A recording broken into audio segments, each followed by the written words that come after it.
কিয়ামতের ময়দানে যত আমল দুনিয়াতে আছে এর মধ্যে সবচেয়ে ভারী আমল কোনটা হবে জানেন? কোনটা? ওয়াজ শোনা। এই যে ওয়াজ শুনছেন, এটা একটা আমল না? ওয়াজ শুনলে আমল নামায় সওয়াব লেখা হবে না ইনশাআল্লাহ? এটা কিয়ামতের ময়দানে আমল নামায় সবচেয়ে ভারী হবে না?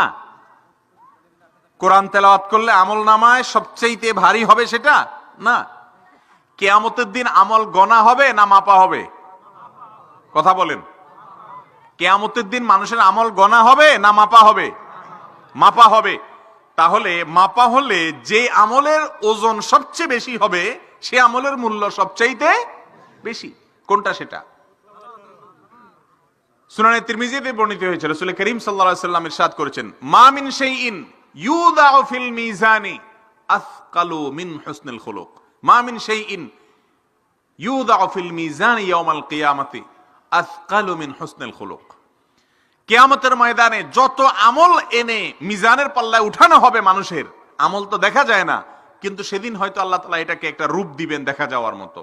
যত আমল আছে, তাসবিহ পড়া, তাহলিল পড়া, জিকির আজকার করা, কোরআন তেলাওয়াত করা, নফল নামাজ পড়া, নফল দান করা, নফল সদকা করা, এই সবগুলোকে যখন রাখা হবে, একটা আমল বান্দার আমল নামাতে সবচেয়ে মিজানের পাল্লাতে সবচেয়ে ভারী হবে, ওয়েটফুল হবে, তার নাম হলো সুন্দর আচরণ, সুন্দর ব্যবহার।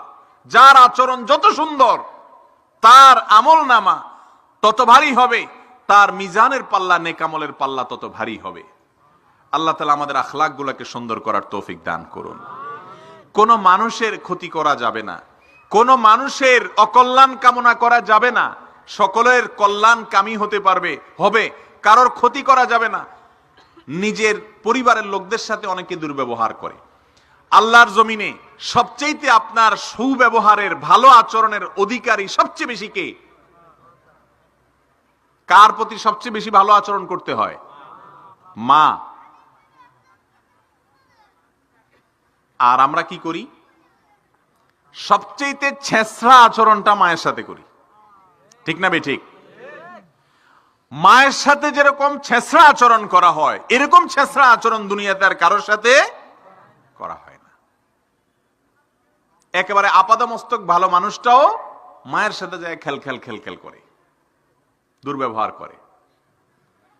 বাবার সাথে করে, বউয়ের সাথে করে। বউয়ের সাথে বিয়ের পরে প্রথম করে না অবশ্য, প্রথম একটু মহব্বত থাকে কিছুদিন, এরপর আস্তে আস্তে সেটা কমতে থাকে। এরপর দুনিয়ার সবচেয়ে দুর্ব্যবহার করে কার সাথে?